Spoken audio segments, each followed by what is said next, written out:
Prime Minister Narendra Modi on Wednesday extended his greetings to the air warriors and their families on the 93rd Indian Air Force Day. The day is being celebrated at the Hindon Air Force Station, honoring the valor and dedication of the men and women in blue who safeguard the nation's skies. Prime Minister Narendra Modi inaugurated the 9th edition of the India Mobile Congress 2025, Asia's largest telecom, media and technology event, at Yashobhoomi in New Delhi. New developments have emerged in the investigation into the murder of BJP leader Pitabasa Panda. The X-ray and autopsy reports confirm that a 9mm bullet entered his upper chest and travelled directly into the spinal column.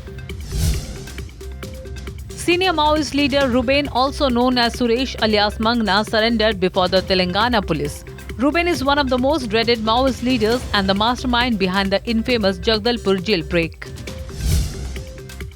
An anti-terrorist operation continued in Dhar Shakri village of Jammu and Kashmir's Rajouri after an exchange of fire took place between the police and the terrorists.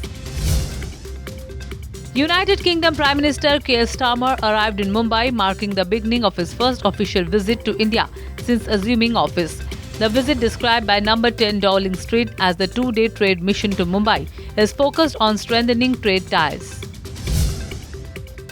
The Royal Swedish Academy of Sciences has decided to award the 2025 Nobel Prize in Chemistry to Susuma Kitagawa, Richard Robson and Omar M. Yagi for the development of metal organic frameworks. 16 people were killed after the bus they were travelling was hit by heavy rocks and mud slid down from the hillside. The incident was reported from Bilaspur district of Himachal Pradesh. Sergio Gore, President Donald Trump's nominee for US Ambassador to India, was confirmed by a Senate vote. The 38-year-old Gore will be the youngest US Ambassador to India.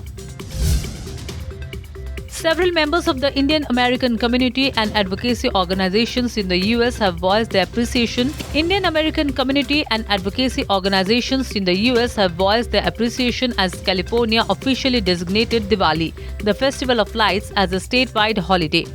The bill was signed into law on October 6.